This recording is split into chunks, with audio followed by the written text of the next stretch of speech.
सतगुर सच्चे पातशाह जी की साजी अते निवाजी परम पूजनी गुरु प्यारी साध संगत जीओ, आओ रल के फतेह की सांझ करिए। वाहिगुरु जी का खालसा वाहिगुरु जी की फतेह।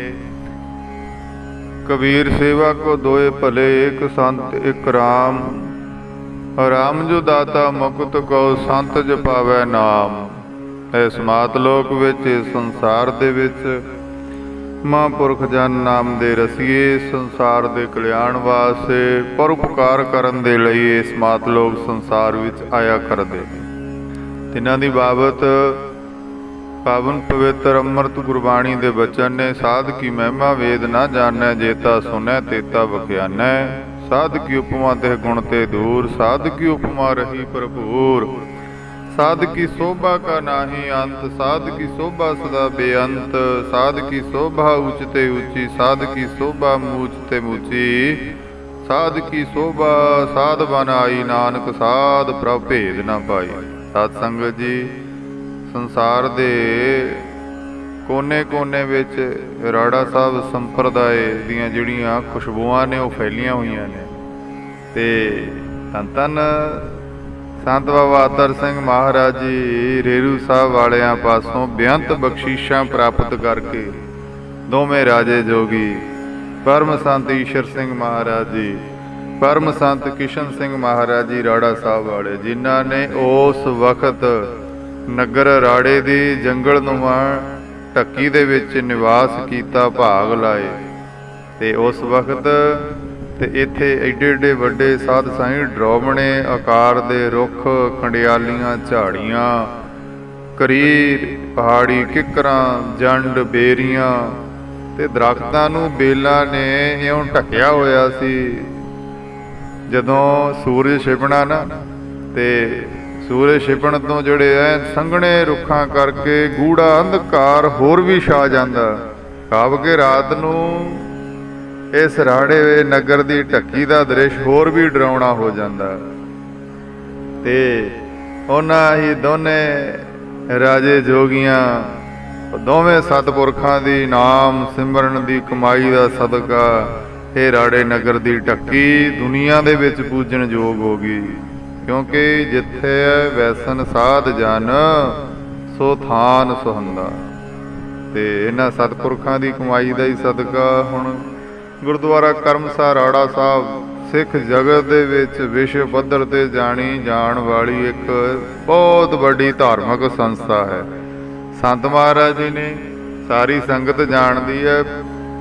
अद्धी सदी आ मलवई कीर्तन सिद्धियां धारना दे कीर्तन दे नाल कला देश ही नहीं विदेशों विच भी जाके लखां ही प्राणियां नूं टुटियां होईयां रूहां नूं साध संगत जी रब दे नाल जोड़ना कीता। ते महापुरखां दा सारा ही जीवन संसार लई परोपकारी ते कल्याणकारी होया करदा है। तद ते आप जी ने लखां ही प्राणियां नूं पंजां प्यारियां राहीं खंडे बाटे दी पौल छका के धन श्री गुरु ग्रंथ साहिब महाराज जी दे चरनां दे नाल जोड़ना कीता। संत महाराज जी राड़ा साहब वाले परम पूजनी धन श्री हजूर बाबा मीहा सिंह महाराज जी सियाड़ साहब वालियां दे परथाए संगतां विच अक्सर ये वचन करिया करदे सी। सारी पुरानी संगत जानदी है भी भाई जे अज भी किसी ने श्रोमणी भगत कबीर जी दे दीदारे करने, दर्शन करने तो इस राड़ा साहब अस्थान तो 5-6 किलोमीटर के उत्ते है सियाड़ साहब नगरी।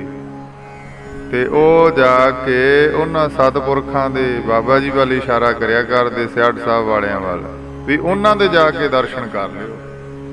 ते कौन जा सकदा साध संगत जी, दोनों ही सतपुरखां दा गरीब नवाज बाबा जी सियाड़ साहब वाले बहुत परस्पर प्रेम करिया करदे।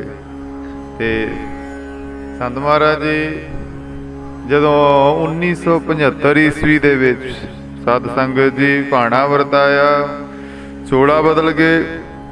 तो उस तो बाद जिहड़ी सारी संगतां दी सेवा परम संत किशन सिंह जी महाराज बड़े प्यार दे नाल वो करदे ने। लखां ही संगतां आप जी नूं प्यार करदियां। ते जिथे बेअंत महापुरख भी साध संगत जी आप जी दे पास प्रेम प्यार लैण दे लई ਆਇਆ ਕਰਦੇ। ਤੇ ਉੱਥੇ ਹੀ ਗਰੀਬ ਨਿਵਾਜ ਬਾਬਾ ਜੀ ਸਿਆੜ ਸਾਹਿਬ ਵਾਲਿਆਂ ਦੇ ਨਾਲ ਆਪ ਜੀ ਦਾ ਬਹੁਤਾ ਪਰਸਪਰ ਪ੍ਰੇਮ ਸੀ। ਜਿਵੇਂ ਜਦੋਂ ਦੋਨੇ ਸਤਿਪੁਰਖਾਂ ਨੇ ਸਾਧ ਸੰਗਤ ਜੀ ਇਕੱਠਿਆਂ ਹੋਣਾ, ਪਰਸਪਰ ਬੈਠ ਕੇ ਅਧਿਆਤਮਕ ਮੰਡਲ ਦੀਆਂ ਵਿਚਾਰਾਂ ਕਰਨੀਆਂ ਤੇ ਰੂਹਾਨੀਅਤ ਦੇ ਮਾਰਗ ਉੱਤੇ ਚੱਲਣ ਵਾਲਿਆਂ ਦੇ ਲਈ ਚਾਨਣ ਮੁਨਾਰਾ ਬਣਦੀਆਂ। ਤੇ ਬਹੁਤ ਵਾਰੀ ਜਦੋਂ ਦੋਨੇ ਸਤਿਪੁਰਖਾਂ ਦੀ ਆਪਸੀ ਮਿਲਣੀ ਹੋਣੀ ਤਾਂ ਰੂਹਾਨੀ ਵਿਚਾਰਾਂ ਨੂੰ ਸਾਧ ਸੰਗਤ ਜੀ ਉਸ ਸਮੇਂ ਉਸ ਵਕਤ ਰਿਕਾਰਡ ਵੀ ਕੀਤਾ ਗਿਆ। ਤੇ ਸੰਗਤਾਂ ਅੱਜ ਕੱਲ੍ਹ ਉਹ ਵੀ ਮੀਡੀਆ ਰਾਹੀਂ ਆਨੰਦ ਮਾਣਦੀਆਂ ਨੇ। ਸੋ ਇਸੇ ਤਰ੍ਹਾਂ ਇੱਕ ਦਿਨ ਸਮਾਂ ਬਣਿਆ, ਅੱਜ ਗਰੀਬ ਨਿਵਾਜ ਬਾਬਾ ਜੀ ਸਿਆੜ ਸਾਹਿਬ ਵਾਲੇ ਰਾੜਾ ਸਾਹਿਬ ਦੀ ਧਰਤੀ 'ਤੇ ਪਹੁੰਚੇ, ਗੁਰੂ ਦਰਬਾਰ ਹਾਜ਼ਰੀ ਲਵਾਈ, ਸਿਜਦਾ ਕੀਤਾ ਧੰਨ ਗੁਰੂ ਨਾਨਕ ਸਾਹਿਬ ਮਹਾਰਾਜ ਦੇ ਚਰਨਾਂ ਵਿੱਚ। ਤੇ ਉੱਥੇ ਆਪਣੇ ਪਰਮ ਪਿਆਰੇ ਸਾਧ ਸੰਗਤ ਜੀ ਪਰਮ ਸੰਤ ਕਿਸ਼ਨ ਸਿੰਘ ਮਹਾਰਾਜ ਜੀ ਨੂੰ ਮਿਲਣ ਦੇ ਲਈ, ਤੇ ਉਹਨਾਂ ਨੇ ਬੜਾ ਪਿਆਰ ਕੀਤਾ, ਆਪਣੇ ਨਿਜ ਆਸਣ 'ਤੇ ਲੈ ਗਏ। ਸਾਧ ਸੰਗਤ ਜੀ ਹੋਰ ਵੀ ਉੱਥੇ ਬਹੁਤ ਪਿਆਰ ਵਾਲੀਆਂ ਜਿਹੜੀਆਂ ਰੂਹਾਂ ਸੀ, ਨਜ਼ਦੀਕ ਸੀ, ਬੜਾ ਪ੍ਰੇਮ ਕਰ ਰਹੇ ਨੇ। ਤੇ ਹੁਣ ਦੋਨਾਂ ਦਿਵਯ ਮੂਰਤਾਂ ਦੀ ਆਪਸੀ ਜਿਹੜੀ ਉਸ ਦਿਨ ਦੀ ਮਿਲਣੀ ਕਹਿ ਦਈਏ ਤੇ ਐਸੀ ਸੀ, ਕਹਿਬੇ ਕੋ ਸੋਭਾ ਨਹੀਂ ਦੇਖਾ ਹੀ ਪ੍ਰਵਾਨ।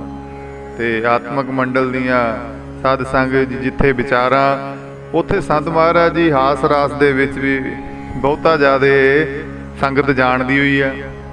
ਤੇ ਅੱਜ ਗਰੀਬ ਨਿਵਾਜ ਬਾਬਾ ਜੀ ਸਿਆੜ ਸਾਹਿਬ ਵਾਲੇ ਆਪ ਜੀ ਨੂੰ ਸਾਧ ਸੰਗਤ ਜੀ ਵਿਚਾਰਾਂ ਕਰਦੇ ਹੋਏ ਬੇਨਤੀ ਕਰ ਰਹੇ ਨੇ, ਮਹਾਂਪੁਰਖੋ ਕਿਰਪਾ ਕਰੋ, ਪਰਮਾਰਥ ਦੇ ਉੱਚ ਅਵਸਥਾ ਦੇ ਜਿਹੜੇ ਆ ਉਹ ਬਚਨ ਸੁਣਾਉਣੇ ਕਰੋ।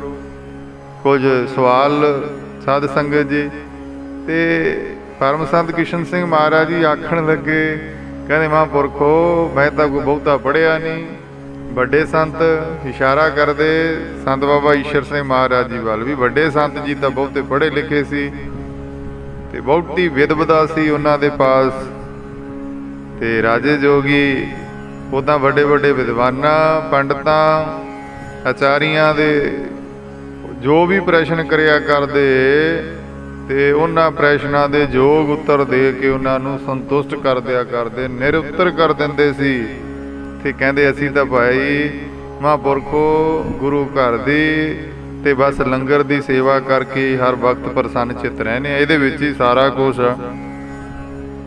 ਤੇ ਆਪਣੇ ਮੁਰਸ਼ਿਦ ਧੰਨ ਸੰਤ ਬਾਬਾ ਅਤਰ ਸਿੰਘ ਮਹਾਰਾਜ ਜੀ, ਇਹਨਾਂ ਨੇ ਸਾਡੀ ਜਿਹੜੀ ਡਿਊਟੀ ਉਹ ਸੇਵਾ ਦੀ ਉਹ ਬਖਸ਼ੀ ਹੋਈ ਆ।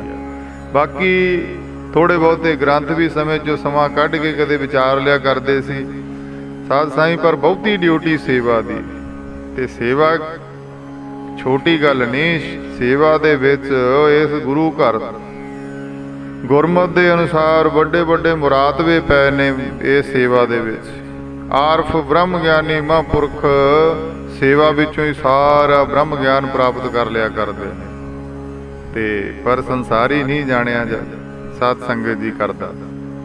ਗਰੀਬ ਨਿਵਾਜ ਬਾਬਾ ਜੀ ਸਿਆੜ ਸਾਹਿਬ ਵਾਲੇ ਆਪ ਜੀ ਨੂੰ ਆਖ ਰਹੇ ਨੇ, ਕਹਿੰਦੇ ਮਹਾਂਪੁਰਖੋ ਤੁਸੀਂ ਸਾਰਾ ਹੀ ਗਿਆਨ ਜਾਣਦੇ ਹੋ, ਸਭ ਕੁਝ ਹੀ ਤੁਹਾਨੂੰ ਪਤਾ, ਕਿਉਂ ਤੁਸੀਂ ਸੂਮ ਦੇ ਧਨ ਵਾਂਗੂ ਆਪਣੇ ਏਡੇ ਵਿਸ਼ਾਲ ਗਿਆਨ ਨੂੰ ਲੁਕੋ ਕੇ ਰੱਖਦੇ ਹੋ, ਛੁਪਾ ਕੇ ਰੱਖਦੇ ਹੋ। ਜਿਵੇਂ ਕੰਜੂਸ ਕਹਿ ਦਈਏ, ਸੂਮ ਕਹਿ ਦਈਏ, ਉਹ ਧਨ ਨੂੰ ਬੜਾ ਸੰਭਾਲ ਕੇ ਰੱਖਦਾ ਵੀ ਇਹ ਖਰਚਿਆ ਨਾ ਮੇਤੋਂ ਜਾ ਸਕੇ, ਮੇਤੋਂ ਕਿਤੇ ਖਰਚ ਹੀ ਨਾ ਹੋ ਜਾਵੇ। ਤੇ ਕਿਰਪਾ ਕਰੋ ਤੇ ਤਾਂ ਕਿ ਆਉਣ ਵਾਲੀ ਜਿਹੜੀ ਪੀੜ੍ਹੀ ਆ, ਆਉਣ ਵਾਲੀ ਜਿਹੜੀ ਉਮਤ ਆ, ਉਹਦੇ ਭਲੇ ਦੇ ਲਈ ਕੁਝ ਐਸੀਆਂ ਵਿਚਾਰਾਂ ਦੀ ਸਾਂਝ ਹੋਵੇ, ਉਹਨਾਂ ਦਾ ਵੀ ਭਲਾ ਹੋਵੇ। ਤੇ ਆਵੋ ਸੰਤ ਮੈਂ ਗੱਲ ਮਿਲਾਈ ਹੈ, ਮੇਰੇ ਪ੍ਰੀਤਮ ਕੀ ਮੈਂ ਕਥਾ ਸੁਣਾਈ ਹੈ। ਤੇ ਉਸ ਦਿਨ ਦੋਵਾਂ ਮਹਾਂਪੁਰਖਾਂ ਦਾ ਸੰਵਾਦ ਤੇ ਜੋ ਗੁਰਮਤ ਦਾ ਗਿਆਨ ਉਸ ਦਿਨ ਆਪਸ ਵਿੱਚ ਸਾਂਝਾ ਕੀਤਾ ਸਾਧ ਸੰਗਤ ਜੀ, ਉਹ ਉਸ ਸਮੇਂ ਗਰੀਬ ਨਿਵਾਜ ਬਾਬਾ ਜੀ ਸਿਆੜ ਸਾਹਿਬ ਵਾਲੇ ਆਪ ਜੀ ਨੂੰ ਸਵਾਲ ਕਰਦੇ, ਕਹਿੰਦੇ ਮਹਾਂਪੁਰਖੋ ਵੀ ਇਹ ਸੁਣੀਦਾ ਗਿਆਨ ਦੀਆਂ ਜਿਹੜੀਆਂ ਸੱਤ ਭੂਮਿਕਾ ਨੇ, ਸੱਤ ਅਵਸਥਾਵਾਂ ਨੇ, ਉਹਨਾਂ ਦੇ ਬਾਬਤ ਆਪ ਜੀ ਵਿਚਾਰ ਸੁਣਾਓ। ਤੇ ਪਹਿਲਾਂ ਮੁਸਕਰਾਏ ਸੰਤ ਮਹਾਰਾਜ ਜੀ, ਪਰਮ ਸੰਤ ਕਿਸ਼ਨ ਸਿੰਘ ਜੀ। ਕਹਿੰਦੇ ਫੇਰ ਜਵਾਬ ਦਿੱਤਾ, ਕਹਿੰਦੇ ਮਹਾਂਪੁਰਖੋ, ਇਹ ਜਿਹੜੀਆਂ ਗਿਆਨ ਦੀਆਂ ਸੱਤ ਭੂਮਿਕਾ ਨੇ, ਉਹਨਾਂ ਦੇ ਵਿੱਚ ਜਿਹੜੀ ਪਹਿਲੀ ਭੂਮਿਕਾ ਹੈ ਸ਼ੁਭ ਇੱਛਾ, ਦੂਜੀ ਹੈ ਸ਼ੁਭ ਵਿਚਾਰਨਾ, ਤੀਜੀ ਭੂਮਿਕਾ ਹੈ ਤਨ ਮਨਸਾ, ਚੌਥੀ ਭੂਮਿਕਾ ਹੈ ਸਤ ਵਾਪਸ, ਤੇ ਪੰਜਵੀਂ ਭੂਮਿਕਾ ਹੈ ਅਸੰਸਕਿਤ, ਛੇਵੀਂ ਭੂਮਿਕਾ ਪਦਾਰਥ ਭਾਵਨੀ, ਔਰ ਸੱਤਵੀਂ ਭੂਮਿਕਾ ਹੈ ਤੁਰੀਆ। ਤੇ ਗਰੀਬ ਨਵਾਜ ਬਾਬਾ ਜੀ ਸਿਆੜ ਸਾਹਿਬ ਵਾਲੇ ਆਪ ਜੀ ਨੂੰ ਕਹਿੰਦੇ ਮਹਾਂਪੁਰਖੋ, ਸੰਸਾਰੀ ਤੇ ਕਲਯੁਗੀ ਜੀਵ ਨਹੀਂ ਸਮਝ ਸਕਦੇ, ਇਹਨੂੰ ਥੋੜਾ ਜਿਹਾ ਖੋਲ ਕੇ ਨਿਰਣੇ ਦੇ ਨਾਲ ਸਮਝਾਉਣਾ ਕਰੋ, ਤਾਂ ਕਿ ਆਮ ਤੋਂ ਆਮ ਦੇ ਵੀ ਜਿਹੜੀ ਇਹ ਗੱਲ ਸਮਝ ਪੈ ਸਕੇ। ਜਿਹੜੀਆਂ ਗਿਆਨ ਦੀਆਂ ਤੁਸੀਂ ਸੱਤ ਭੂਮਿਕਾ ਦੱਸੀਆਂ ਨੇ, ਥੋੜਾ ਜਿਹਾ ਮਹਾਰਾਜ ਖੋਲ ਕੇ ਦੱਸੋ। ਸੰਤ ਮਹਾਰਾਜ ਜੀ ਕਹਿੰਦੇ ਪਹਿਲੀ ਜਿਹੜੀ ਗਿਆਨ ਦੀ ਅਵਸਥਾ ਹੈ ਉਹਦਾ ਨਾਮ ਹੈ ਸ਼ੁਭ ਇੱਛਾ। ਇਹ ਗਿਆਨ ਦੀ ਪਹਿਲੀ ਭੂਮਿਕਾ ਕਹੀਏ, ਪਹਿਲੀ ਅਵਸਥਾ ਇਸ ਤਰ੍ਹਾਂ ਹੁੰਦੀ ਹੈ, ਤੇ ਇਸ ਦੇ ਵਿੱਚ ਵਿਸ਼ਿਆਂ 'ਚ ਨਫ਼ਰਤ ਪੈਦਾ ਹੋ ਜਾਂਦੀ ਹੈ। ਗੁਰੂ ਅਤੇ ਤੀਰਥਾਂ ਨਾਲ ਪ੍ਰੇਮ, ਸ਼ਰਧਾ ਪੈਦਾ ਹੋ ਜਾਣਾ, ਕਥਾ ਕੀਰਤਨ ਦੇ ਵਿੱਚ ਮਨ ਲੱਗ ਜਾਣਾ, ਇਹਨੂੰ ਸ਼ੁਭ ਇੱਛਾ ਆਖਦੇ ਨੇ। ਪਰਮੇਸ਼ਰ ਦੀ ਭਗਤੀ ਵਿੱਚ ਪ੍ਰੇਮ ਹੋ ਜਾਣਾ, ਜੋ ਖੋਟੀ ਮੱਤ ਹੈ ਉਹਦਾ ਨਾਸ਼ ਹੋ ਜਾਣਾ, ਚਿੱਤ ਵਿੱਚ ਸਦਾ ਪ੍ਰੇਮ ਰਹਿਣਾ।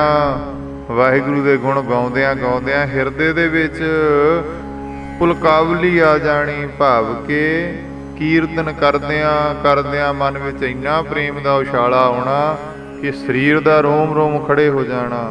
ਹਰ ਰੋਜ਼ ਮਨ ਦੇ ਵਿੱਚ ਪਰਮੇਸ਼ਰ ਦਾ ਪ੍ਰੇਮ ਵੱਧਦੇ ਹੀ ਜਾਣਾ। ਤੇ ਇਹ ਹੈ ਪਹਿਲੀ ਅਵਸਥਾ, ਪਹਿਲੀ ਭੂਮਿਕਾ ਕਹੀਏ, ਜਿਹਦਾ ਨਾਮ ਹੈ ਸ਼ੁਭ ਇੱਛਾ। ਤੇ ਦੂਜੀ ਭੂਮਿਕਾ ਜਿਹਦਾ ਨਾਮ ਹੈ ਸ਼ੁਭ ਵਿਚਾਰਨਾ। ਹੁਣ ਇਹਦੇ ਵਿੱਚ ਬਾਰ-ਬਾਰ ਆਤਮਾ ਤੇ ਅਨਾਤਮਾ ਦਾ ਵਿਚਾਰ ਕਰਦੇ ਹਾਂ। ਜਦੋਂ ਹਿਰਦੇ ਦੇ ਵਿੱਚ ਗਿਆਨ ਪੈਦਾ ਹੋ ਜਾਵੇ ਤਾਂ ਇਕਾਂਤ ਵਿੱਚ ਬੈਠ ਕੇ ਇਹ ਵਿਚਾਰ ਕਰੇ ਕਿ ਮੈਂ ਕੀ ਚੀਜ਼ ਹਾਂ, ਇਹ ਸੰਸਾਰ ਕੀ ਹੈ। ਭਾਵ ਸੰਸਾਰ ਮਿਥਿਆ ਹੈ, ਆਤਮਾ ਸਤ ਸਰੂਪ, ਸਤ ਚਿਤ ਆਨੰਦ। ਇਸ ਤਰ੍ਹਾਂ ਕਰਕੇ ਇਹ ਦੂਜੀ ਭੂਮਿਕਾ ਜਿਹਦਾ ਨਾਮ ਹੈ ਸ਼ੁਭ ਵਿਚਾਰਨਾ। ਤੀਜੀ ਭੂਮਿਕਾ ਤਨ ਮਨਸਾ। ਤਨ ਮਨਸਾ ਗਿਆਨ ਦੀ ਤੀਜੀ ਭੂਮਿਕਾ ਹੈ। ਇਸ ਦੇ ਵਿੱਚ ਬਾਰ-ਬਾਰ ਮਨ ਨੂੰ ਵਿਸ਼ਿਆਂ ਵੱਲੋਂ ਰੋਕ ਕੇ ਰੱਖਣਾ। ਇਸ ਤਰ੍ਹਾਂ ਜਦ ਟਿਕੇ ਹੋਏ ਮਨ ਵਿੱਚ ਸ਼ੁੱਧ ਸਰੂਪ ਦਾ ਗਿਆਨ ਹੁੰਦਾ ਹੈ ਨਾ, ਉਹਦੇ ਵਿੱਚ ਸਥਿਤ ਕਰੇ ਆਪਣੇ ਮਨ ਨੂੰ ਜੀਵ, ਤੇ ਨਿਤ ਹੀ ਇਹਨੂੰ ਸੰਭਾਲ ਕੇ ਰੱਖੇ। ਭਾਵ ਕਿ ਜਦ ਸ਼ੁਭ ਸਰੂਪ ਦਾ ਗਿਆਨ ਹੋ ਜਾਂਦਾ ਨਾ, ਬਸ ਉਹਨੂੰ ਵਿਸਰ ਨਾ ਦੇਵੇ। ਜਿਵੇਂ ਕੋਈ ਬਹੁਤ ਪਿਆਰੀ ਚੀਜ਼ ਨੂੰ ਵਾਰ-ਵਾਰ ਸੰਭਾਲ ਕੇ ਰੱਖਦਾ ਹੈ, ਉਹਦਾ ਕਦੇ ਵੀ ਵਿਸਾਹ ਨਹੀਂ ਕਰਦਾ। ਇਸੇ ਤਰ੍ਹਾਂ ਹੀ ਆਤਮ ਸਰੂਪ ਦੀ ਸੰਭਾਲ ਰੱਖਣਾ, ਤੇ ਇਹ ਮਨ ਦੀ ਕਹੀਏ, ਇਹ ਗਿਆਨ ਦੀ ਕਹਿ ਦਈਏ ਤੀਜੀ ਭੂਮਿਕਾ, ਤੀਜੀ ਅਵਸਥਾ। ਚੌਥੀ ਹੈ ਸਤਵਾਪਤ ਭੂਮਿਕਾ। ਸਤਵਾਪਤ ਭੂਮਿਕਾ ਦੇ ਵਿੱਚ ਜਦ ਹਿਰਦੇ ਵਿੱਚ ਇੱਕ ਰਸ ਅਨੁਭਵ ਪ੍ਰਗਟ ਹੋ ਜਾਵੇ ਤਾਂ ਉਸ ਸਮੇਂ ਜਗਤ ਨੂੰ ਆਤਮਾ ਰੂਪ ਨਿਸ਼ਚੇ ਕਰੇ। ਜਿਵੇਂ ਸਮੁੰਦਰ ਦੇ ਤਰੰਗ ਸਮੁੰਦਰ ਰੂਪ ਹੀ ਹਨ। ਭਾਵ ਜੋ ਸੰਸਾਰ ਹੈ ਇਹ ਸਾਰਾ ਹੀ ਪਰਮੇਸ਼ਰ ਤੋਂ ਪੈਦਾ ਹੋਇਆ ਤੇ ਪਰਮੇਸ਼ਰ ਦਾ ਹੀ ਰੂਪ ਹੈ। ਜਿਵੇਂ ਸੋਨੇ ਦੇ ਗਹਿਣੇ ਸੋਨਾ ਰੂਪ ਹੀ ਹੁੰਦੇ ਨੇ, ਮਿੱਟੀ ਦੇ ਭਾਂਡੇ ਮਿੱਟੀ ਰੂਪ ਹੀ ਹਨ, ਪਾਣੀ ਦੇ ਝੱਗ ਬੁੱਧ-ਬੁੱਦੇ ਲਹਿਰਾਂ ਤਰੰਗ ਸਭ ਪਾਣੀ ਰੂਪ ਹੀ ਹਨ, ਤੇ ਪਾਣੀ ਤੋਂ ਹੀ ਪੈਦਾ ਹੁੰਦੇ, ਪਾਣੀ ਦੇ ਆਸਰੇ ਹੀ ਹਨ, ਫਿਰ ਪਾਣੀ ਵਿੱਚ ਹੀ ਵਿਲੀਨ ਹੋ ਜਾਂਦੇ ਨੇ। ਇਸ ਤਰ੍ਹਾਂ ਇਹ ਜੋ ਜਗਤ ਹੈ ਬ੍ਰਹਮ ਤੋਂ ਪੈਦਾ ਹੋਇਆ, ਬ੍ਰਹਮ ਦੇ ਹੀ ਆਸਰੇ ਹੈ, ਤੇ ਉਸ ਬ੍ਰਹਮ ਦੇ ਵਿੱਚ ਹੀ ਲੀਨ ਹੋ ਜਾਂਦਾ ਹੈ। ਇਹੋ ਵੇ ਸੰਸਾਰ ਤੁਮ ਦੇਖਦੇ, ਇਹੋ ਹਰ ਕਾ ਰੂਪ ਹੈ, ਹਰ ਰੂਪ ਨਦਰੀ ਆਇਆ। ਤੇ ਮਹਾਂਪੁਰਖ ਦੱਸ ਰਹੇ ਨੇ ਸੁਮਤ ਦੇ ਕੇ ਵੀ ਇਹ ਗਿਆਨ ਦੀ ਚੌਥੀ ਭੂਮਿਕਾ ਹੈ ਤੇ ਇਹ ਅਵਸਥਾ ਬ੍ਰਹਮ ਗਿਆਨੀ ਦੀ ਹੁੰਦੀ ਹੈ। ਇਹ ਚੌਥੀ ਭੂਮਿਕਾ। ਪੰਜਵੀਂ ਭੂਮਿਕਾ ਅਸੰਸਕ੍ਰਿਤ ਭੂਮਿਕਾ। ਜਿਸ ਸਮੇਂ ਜੋ ਸਰੀਰ ਦਾ ਅਭਿਮਾਨ ਸੀ ਕਿ ਮੈਂ ਸਰੀਰ ਹਾਂ, ਇਹਨੂੰ ਛੱਡ ਕੇ ਜਦ ਆਤਮ ਸਰੂਪ ਨੂੰ ਨਿਸ਼ਚੈ ਕੀਤਾ ਕਿ ਮੇਰਾ ਆਤਮਾ ਹੋਰ ਹੈ, ਸਰੀਰ ਨਾਸ਼ਵੰਤ ਹੈ। ਇਹ ਬਹੁਤ ਹੀ ਸੁੰਦਰ ਪੰਜਵੀਂ ਭੂਮਿਕਾ ਅਸੰਸਕ੍ਰਿਤ ਭੂਮਿਕਾ ਹੋਇਆ ਕਰਦੀ ਹੈ। ਛੇਵੀਂ ਨਾ ਪੁਰਖੋ, ਛੇਵੀਂ ਹੈ ਬੁੱਧ ਤੱਕ ਜਿਤਨੇ ਵੀ ਪਦਾਰਥ ਨੇ, ਤਿੰਨੇ ਸਰੀਰ, ਪੰਜ ਕੋਸ਼, ਮਨ, ਬੁੱਧ, ਚਿੱਤ, ਅਹੰਕਾਰ, ਇਹਨਾਂ ਸਾਰਿਆਂ ਦਾ ਹੀ ਅਭਾਵ ਹੋ ਜਾਵੇ, ਭਾਵ ਪ੍ਰਤੀਤ ਹੀ ਨਾ ਹੋਣਾ। ਇਹ ਪਦਾਰਥ ਭਾਵਨੀ ਛੇਵੀਂ ਭੂਮਿਕਾ ਹੈ, ਜਿੱਥੇ ਕੋਈ ਵੀ ਪਦਾਰਥ ਅਨੁਭਵ ਹੀ ਨਾ ਹੋਵੇ।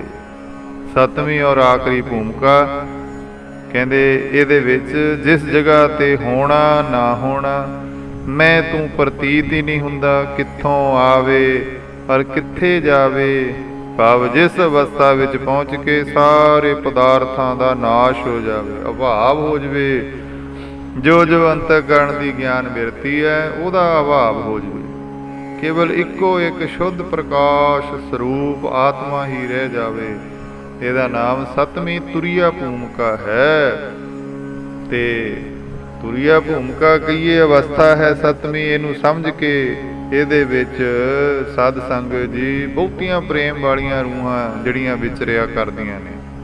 ਤੇ ਉਸ ਦਿਨ ਸੰਤ ਮਹਾਰਾਜ ਜੀ ਗਰੀਬ ਨਿਵਾਜ ਬਾਬਾ ਜੀ ਸਿਆੜ ਸਾਹਿਬ ਵਾਲਿਆਂ ਦੇ ਨਾਲ ਇਹ ਗਿਆਨ ਦੀਆਂ 7 ਭੂਮਿਕਾਵਾਂ ਦਾ ਇਸ ਤਰ੍ਹਾਂ ਜ਼ਿਕਰ ਕੀਤਾ। ਜਿੱਥੇ ਦੋਵੇਂ ਸਤਿਪੁਰਖ ਪਰਸਪਰ ਬੈਠੇ ਨੇ, ਉੱਥੇ ਬਹੁਤ ਪਿਆਰ ਵਾਲੀਆਂ ਸਾਧ ਸਾਂਝੀ ਰੂਹਾਂ, ਕੁਛ ਨਿਕਟ ਵਰਤੀ ਸਾਧ ਸੰਗਤ ਜੀ, ਉਹ ਵੀ ਸਤਿਪੁਰਖਾਂ ਦੇ ਨਜ਼ਦੀਕ ਬੈਠੇ ਐਸੇ ਇਹ ਵਿਚਾਰਾਂ ਨੂੰ ਜੋ ਆਤਮ ਮੰਡਲ ਦੀਆਂ ਨੇ ਉਹਨਾਂ ਨੂੰ ਸਰਵਣ ਕਰ ਰਹੇ ਨੇ। ਤੇ ਇਹ ਬਚਨ ਕਰਕੇ ਸੰਤ ਮਹਾਰਾਜ ਜੀ ਬਾਬਾ ਜੀ ਗਰੀਬ ਨਿਵਾਜ ਸਿਆੜ ਸਾਹਿਬ ਵਾਲਾ ਨੂੰ ਆਖਣ ਲੱਗੇ, ਕਹਿੰਦੇ ਸਾਰਾ ਕੁਝ ਮੇਰੇ ਕੋਲੋਂ ਹੀ ਤੁਸੀਂ ਪੁੱਛੀ ਜਾਂਦੇ ਹੋ, ਤੁਸੀਂ ਸਭ ਕੁਝ ਹੀ ਜਾਣਦੇ ਹੋ, ਤੁਸੀਂ ਅਤ ਦੀ ਉੱਚ ਕੋਟੀ ਦੇ ਮਹਾਤਮਾ ਹੋ। ਵੱਡੇ ਸੰਤ ਜੀ ਇਸ਼ਾਰਾ ਕਰਦੇ ਨੇ ਵੀ ਸੰਤ ਮਹਾਰਾਜ ਜੀ ਪਰਮ ਸੰਤ ਈਸ਼ਰ ਸਿੰਘ ਮਹਾਰਾਜ ਜੀ ਆਪ ਜੀ ਦਾ ਏਡਾ ਸਤਿਕਾਰ ਕਰਿਆ ਕਰਦੇ, ਸੰਗਤ ਦੇ ਵਿੱਚ ਵੀ ਅਕਸਰ ਇਹ ਬਚਨ ਕਰਿਆ ਕਰਦੇ, ਭਾਈ ਜੇ ਕਿਸੇ ਨੇ ਕਬੀਰ ਜੀ ਦੇ ਭਗਤ ਕਬੀਰ ਜੀ ਦੇ ਦਿਦਾਰੇ ਕਰਨੇ ਨੇ, ਉਹ ਜਾ ਕੇ ਸਿਆੜ ਸਾਹਿਬ ਸਤਿਪੁਰਖਾਂ ਦੇ ਦਰਸ਼ਨ ਕਰ ਲਿਓ। ਤੁਸੀਂ ਵੀ ਬਹੁਤ ਕਮਾਈ ਕਰੀ ਬੈਠੇ ਹੋ, ਕਿਉਂਕਿ ਤੁਸੀਂ ਆਪਣੇ ਮੁਰਸ਼ਿਦ ਨਾਨਕਸਰ ਕਲੇਰਾਂ ਦਾ ਜਿਹੜਾ ਧਰੁਵਾ ਬੰਨਣ ਵਾਲੇ ਧੰਨ ਧੰਨ ਬਾਬਾ ਆਨੰਦ ਸਿੰਘ ਮਹਾਰਾਜ ਜੀ, ਤਿੰਨਾਂ ਦੀ ਸੰਗਤ ਵਿੱਚ ਰਹਿ ਕੇ ਤਿੰਨਾਂ ਪਾਸੋਂ ਬੇਅੰਤ ਬਖਸ਼ਿਸ਼ਾਂ ਪ੍ਰਾਪਤ ਕਰੀਆਂ ਨੇ। ਤੇ ਹੁਣ ਤੁਹਾਨੂੰ ਹੋਰ ਕੀ ਦਸੀਏ। ਤੇ ਕਿਉਂ ਸਾਧ ਸਾਈ ਆਪਾਂ ਸੰਸਾਰੀ ਕੀ ਸਮਝ ਸਕਦੇ ਹਾਂ। ਅੰਮ੍ਰਿਤ ਗੁਰਬਾਣੀ ਦਾ ਜਿਹੜਾ ਬਚਨ ਹੈ, ਸਤਿਪੁਰਖ ਐਸੇ ਕਹਿ ਰਹੇ ਨੇ, ਮਹਾਰਾਜ ਤੁਹਾਨੂੰ ਕੀ ਦਸੀਏ, ਤਿੰਨ ਕੋ ਕਿਆ ਉਪਦੇਸ਼ੀ ਹੈ, ਜਿਨ ਗੁਰੂ ਨਾਨਕ ਦੇਓ, ਮੈਂ ਕੀ ਹੋਰ ਦੱਸ ਸਕਦਾ। ਇਹ ਸਾਧ ਸੰਗਤ ਜੀ ਬ੍ਰਹਮ ਵਿਚਾਰ ਸੁਣ ਕੇ ਜਿੱਥੇ ਗਰੀਬ ਨਿਵਾਜ ਬਾਬਾ ਜੀ ਸਿਆੜ ਸਾਹਿਬ ਵਾਲੇ ਗਦਗਦ ਹੋਏ, ਤੇ ਉੱਥੇ ਪਿਆਰ ਵਾਲੇ ਜੋ ਪ੍ਰੇਮੀ ਪਿਆਰ ਵਾਲੀਆਂ ਰੂਹਾਂ ਨਜ਼ਦੀਕ ਬੈਠੀਆਂ, ਉਹ ਵੀ ਧੰਨ ਧੰਨ ਕਹਿ ਰਹੀਆਂ ਨੇ ਮਹਾਂਪੁਰਖਾਂ ਨੂੰ। ਸੋ ਸਾਧ ਸੰਗਤ ਜੀ ਫਿਰ ਗਰੀਬ ਨਿਵਾਜ ਬਾਬਾ ਜੀ ਸਿਆੜ ਸਾਹਿਬ ਵਾਲਿਆਂ ਨੇ ਬੇਨਤੀ ਕੀਤੀ ਪਰਮ ਸੰਤ ਕਿਸ਼ਨ ਸਿੰਘ ਮਹਾਰਾਜ ਜੀ ਨੂੰ। ਉਸ ਵਕਤ ਕਹਿੰਦੇ ਮਹਾਂਪੁਰਖੋ ਤੁਸੀਂ ਇਸ ਵਕਤ ਆਪ ਜੀ 6ਵੀਂ ਭੂਮਿਕਾ ਵਿੱਚ ਵਿਚਰਦੇ ਹੋ, ਵੀ ਕਿਰਪਾ ਕਰੋ 6ਵੀਂ ਭੂਮਿਕਾ ਵਿੱਚ ਨਾ ਵਿਚਰੋ, ਕਿਉਂਕਿ ਸੰਗਤ ਦੇ ਭਲੇ ਦੇ ਲਈ ਚੌਥੀ ਜਾਂ 5ਵੀਂ ਭੂਮਿਕਾ ਵਿੱਚ ਹੀ ਰਹਿ ਕੇ ਆਨੰਦ ਮਾਣੋ। ਇਹਦੇ ਨਾਲ ਹੀ ਜਿਹੜਾ ਸੰਗਤਾਂ ਨੂੰ ਲਾਭ ਹੋਊਗਾ। ਤੇ ਬੇਨਤੀ ਕਰ ਰਹੇ ਨੇ ਹਜ਼ੂਰ ਮਹਾਂਪੁਰਖਾਂ ਨੂੰ ਵੀ ਤੁਹਾਡੇ ਦਰਸ਼ਨ ਕਰਦੀ ਰਹੂਗੀ ਸੰਗਤ, ਤੇ ਸੰਗਤਾਂ ਤੇ ਆਪ ਜੀ ਦੀ ਮਿਹਰ ਭਰੀ ਨਜ਼ਰ ਵੀ ਰਹੂਗੀ। ਇਹ ਬੇਨਤੀ ਸੰਗਤ ਦੇ ਭਲੇ ਲਈ ਹੈ, ਆਪ ਜੀ ਨੂੰ ਕਰ ਰਹੇ ਹਾਂ ਵੀ 6ਵੀਂ ਭੂਮਿਕਾ ਦੇ ਵਿੱਚੋਂ ਛੱਡ ਕੇ ਆਪ ਜੀ ਇਸ ਵਕਤ ਚੌਥੀ ਜਾਂ 5ਵੀਂ ਭੂਮਿਕਾ ਵਿੱਚ ਹੀ ਵਿਚਰੋ। ਤੇ ਆਪਾਂ ਕੀ ਸਮਝ ਸਕਦੇ ਹਾਂ, ਕਿਉਂਕਿ ਪੰਚਮ ਪਾਤਸ਼ਾਹ ਧੰਨ ਸ਼੍ਰੀ ਗੁਰੂ ਅਰਜਨ ਸਾਹਿਬ ਮਹਾਰਾਜ ਜੀ ਦੇ ਹੀ ਬਚਨ ਨੇ, ਬ੍ਰਹਮ ਗਿਆਨੀ ਕੀ ਗਤ ਬ੍ਰਹਮ ਗਿਆਨੀ ਜਾਣੈ, ਆਪਾਂ ਸੰਸਾਰੀ ਨਹੀਂ। ਭਾਵੇਂ ਕਿ ਬ੍ਰਹਮ ਵੇਤੇ ਜੋਗੀ ਉਹ ਵੀ ਸਾਡੀ ਤਰ੍ਹਾਂ ਇਸ ਸੰਸਾਰ ਵਿੱਚ ਰਹਿੰਦੇ ਨੇ, ਵਿਚਰਦੇ ਨੇ, ਪਰ ਭਗਤਾਂ ਤੇ ਸੰਸਾਰੀਆਂ ਜੋੜ ਕਦੇ ਨਾ ਆਇਆ। ਸੋ ਅੱਜ ਇਹਨਾਂ ਦੋਨਾਂ ਸਤਿਪੁਰਖਾਂ ਦੀਆਂ ਹੋਈਆਂ ਰੂਹਾਨੀਅਤ ਦੇ ਮੰਡਲ ਦੀਆਂ ਵਿਚਾਰਾਂ ਨੇ। ਅਧਿਆਤਮ ਮਾਰਗ ਦੇ ਪਾਂਧੀ ਜਗਿਆਸੂਆਂ ਲਈ ਚਾਨਣ ਮੁਨਾਰਾ ਜਿਹੜਾ ਬਣਾ ਦਿੱਤਾ, ਕਿਉਂਕਿ ਚਾਨਣ ਮੁਨਾਰਾ ਬਣ ਜਾਇਆ ਕਰਦੀਆਂ ਨੇ ਐਸੀਆਂ ਸਾਧ ਸੰਗਤ ਜੀ ਜਿਹੜੀਆਂ ਰੂਹਾਨੀਅਤ ਦੀਆਂ ਵਿਚਾਰਾਂ ਹੁੰਦੀਆਂ ਨੇ। ਤੇ ਅਗਮ ਅਗਾਧ ਪਾਰ ਬ੍ਰਹਮ ਸੋਏ, ਜੋ ਜੋ ਕਹੈ ਸੋ ਮੁਕਤਾ ਹੋਏ, ਸੁਨ ਮੀਤਾ ਨਾਨਕ ਬਿਨਵੰਤਾ, ਸਾਧ ਜਨਾਂ ਕੀ ਅਚਰਜ ਕਥਾ। ਤੇ ਆਪਾਂ ਵੀ ਮਹਾਰਾਜ ਦੇ ਚਰਨਾਂ ਦੇ ਵਿੱਚ ਬੇਨਤੀ ਕਰੀਏ, ਸੱਚੇ ਪਾਤਸ਼ਾਹ ਕਿਰਪਾ ਕਰੋ, ਐਸੀ ਕਮਾਈ ਵਾਲੇ ਸਤਿਪੁਰਖਾਂ ਦੀ ਸੰਗਤ ਹੀ ਮੰਗੀਏ ਜਿਨ੍ਹਾਂ ਦੀ ਬਾਬਤ ਗੁਰੂ ਸਾਹਿਬ ਜੀ ਦੇ ਬਚਨ ਨੇ, ਜਿਨ੍ਹਾਂ ਦਸੰਧੜਿਆਂ ਦੁਰਮਤ ਵੰਝੈ ਮਿੱਤਰ ਸਾਡੜੇ ਸਈ, ਹਉ ਢੰਡੇਂਦੀ ਜਗ ਸਵਾਇਆ ਜਨ ਨਾਨਕ ਵਿਰਲੇ ਕਈ। ਜਿਨ੍ਹਾਂ ਦੇ ਦਰਸ਼ਨ ਕਰਕੇ ਸਾਧ ਸੰਗਤ ਜੀ ਖੋਟੀ ਮਾਦਾ ਨਾਸ਼ ਹੋ ਜਾਵੇ, ਭਾਵ ਕੇ ਮਾੜੇ ਕਰਮਾਂ ਤੋਂ ਮਨ ਹਟ ਜਾਵੇ ਤੇ ਸ਼ੁਭ ਕਰਮਾਂ ਦੇ ਉੱਤੇ ਚੱਲ ਪਵੇ। ਮਹਾਰਾਜ ਐਸੇ ਸਤਿਪੁਰਖਾਂ ਦੀ ਆਪ ਜੀ ਸੰਗਤ ਬਖਸ਼ੋ। ਆਓ ਭੁੱਲ ਚੁੱਕ ਦੀ ਖਿਮਾ, ਕਿਸ਼ਨ ਕ੍ਰਿਸ਼ਮੇ ਜੀਵਨ ਦਰਪਣ ਪਰਮ ਸੰਤ ਕਿਸ਼ਨ ਸਿੰਘ ਮਹਾਰਾਜ ਜੀ ਰਾੜਾ ਸਾਹਿਬ ਵਾਲਿਆਂ ਦੇ ਵਿੱਚੋਂ ਧੰਨਵਾਦ ਸਾਹਿਤ। ਵਾਹਿਗੁਰੂ ਜੀ ਕਾ ਖਾਲਸਾ, ਵਾਹਿਗੁਰੂ ਜੀ ਕੀ ਫਤਿਹ।